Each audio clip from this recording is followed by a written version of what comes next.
Alors, on va peut-être écouter d'abord les témoignages de nos deux invités. Je vais commencer par toi, la femme d'abord. Merci pour l'honneur. Dis-moi et dis-nous aussi ce que tu as vécu qui t'a fatigué. Ouais. D'accord. Déjà, je remercie NCI de nous permettre d'être là, on va dire, cet après-midi-là. Voilà. Alors, pour parler de résilience, je vais dire que la résilience a été non seulement dans mon parcours académique, et même aujourd'hui dans le milieu professionnel, on continue d'être résilient. Ouais. Mais le fait que je veux bien partager avec tout le monde, c'était au niveau du parcours académique. Parce que c'est en ce moment-là que beaucoup relâchent. Donc, c'est ce que je veux partager. D'accord. Par exemple, je disais que je suis d'une famille de 9 enfants, issue d'une famille de 9 enfants, famille modeste, née à Bobo. Donc, tout le monde sait un peu comment ça se passe, hein. Née à Bobo, avec les parents qui ont 9 enfants, mais qui ont également 9 cousins, neveux à nourrir et tout ça. Donc, ce n'était pas forcément évident. Mais je bénis le nom du Seigneur qui a permis quand même qu'il puisse nous scolariser.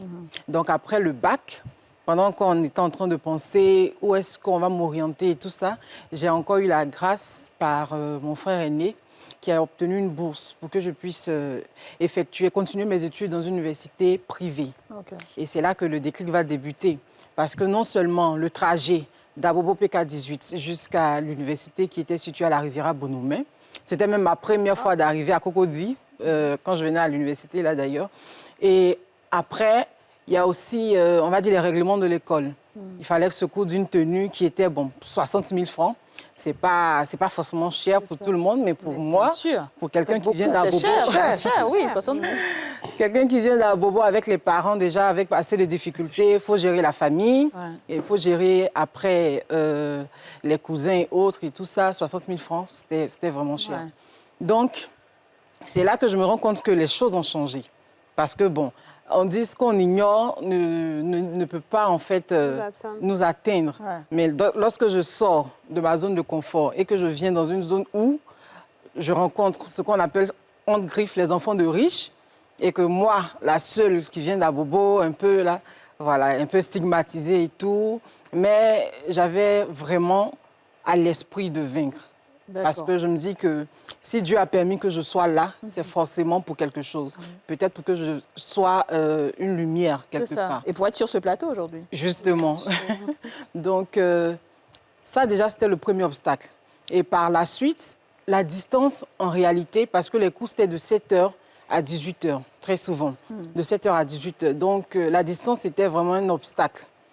Du coup, je vais me rapprocher, je vais penser... Mes parents et moi-même allons décider à ce que je me rapproche. Mais on n'a personne à Cocody, c'est nouveau pour nous.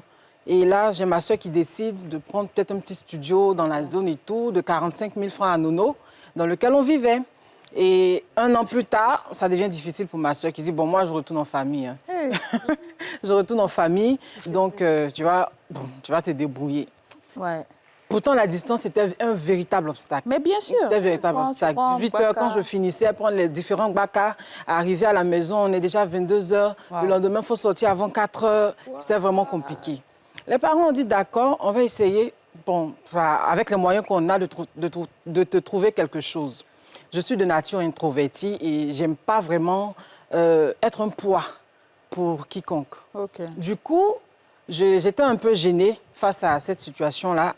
Mais je me suis dit, pourquoi pas? Parce qu'après, je recherche quelque chose. Bien sûr. Donc, j'ai accepté et on a pu trouver un petit studio quelque part à Bata. C'était encore à l'époque à 30 000 francs.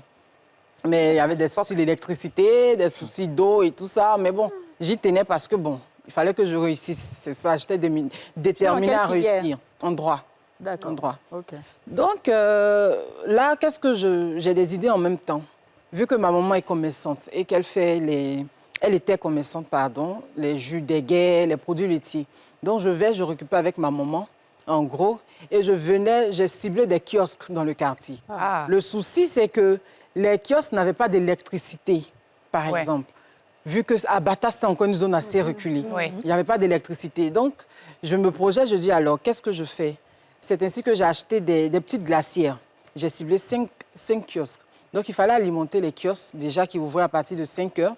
Du matin. 5 heures du matin, c'est ça. Je ravitaillais un peu les différents kiosques. Rapidement, avant 6 heures, je me préparais pour ne pas être en retard au cours, pour ne pas que ça joue, en fait, sur mes études. C'est ça. Je le faisais, les gens m'appelaient la femme à Nongo, tu aimes trop l'argent.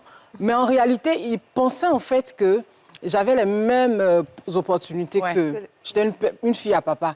Personne ne savait que Epiphanie vivait des difficultés, en réalité, parce que je ne voulais pas faire pitié. C'est ça. Voilà, je me débrouillais de par moi-même pour me prendre en charge. On va t'applaudir même pour ça, parce que vraiment,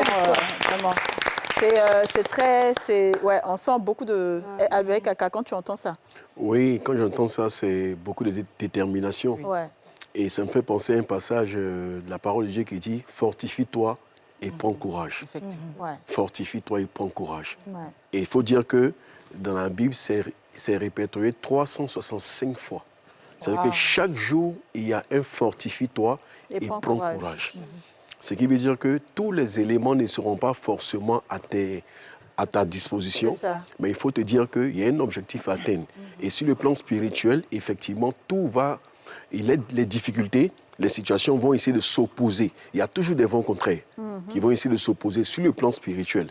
Déjà, est-ce que les parents ont voulu être à Abobo, comme elle a dit, quoique ce ne soit pas seulement que à Abobo. Bien sûr, il y a plusieurs. Voilà, il y a peut-être des difficultés ils ont vécu des situations, mais elle, aujourd'hui, elle a su tirer le bon profit. Mais étant là-bas, elle s'est dit une chose, j'ai un but à atteindre. Et spirituellement parlant, c'est quelqu'un qui est peut-être attaché à la prière. Oui, beaucoup. Voilà, qui prie. Donc, elle a su tirer en elle cette détermination, cette foi. Déjà, il est écrit que la foi, c'est la ferme assurance des choses qu'on espère. Bien sûr. Donc, pour dire qu'il y a une espérance à laquelle il faut s'accrocher. Ouais. Quelle est cette espérance? Cette espérance va faire intervenir la vision.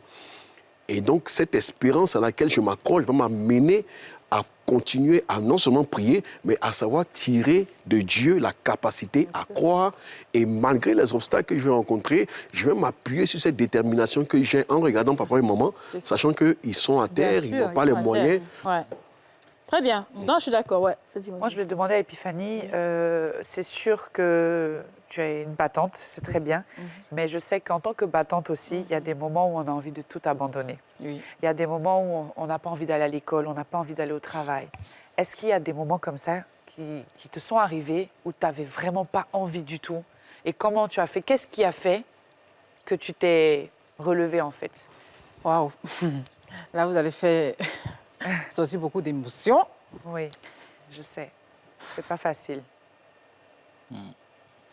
D'accord. On va dire... On m'appelle maman dans mon choix. Donc, si tu pleures, il y en a à côté ici, il n'y a pas de problème. Vas-y. D'accord.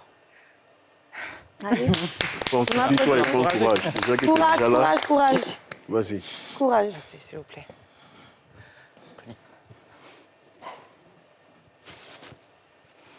Merci. Alors, on va dire, ce qui m'a déterminée, c'était déjà de faire de sorte que ma famille ne reste pas là où elle avait été positionnée. Bon, par la nature, par Dieu, c'est la volonté de Dieu, tout ce qui nous arrive. Mais voir mes parents qui se sont battus, parce que, je le dis ainsi aujourd'hui, il y a eu ceci, il y a eu cela, mais mes parents ne sont pas informés, n'ont peut-être même pas été informés de certaines choses que j'ai eu à traverser parce que je ne voulais pas.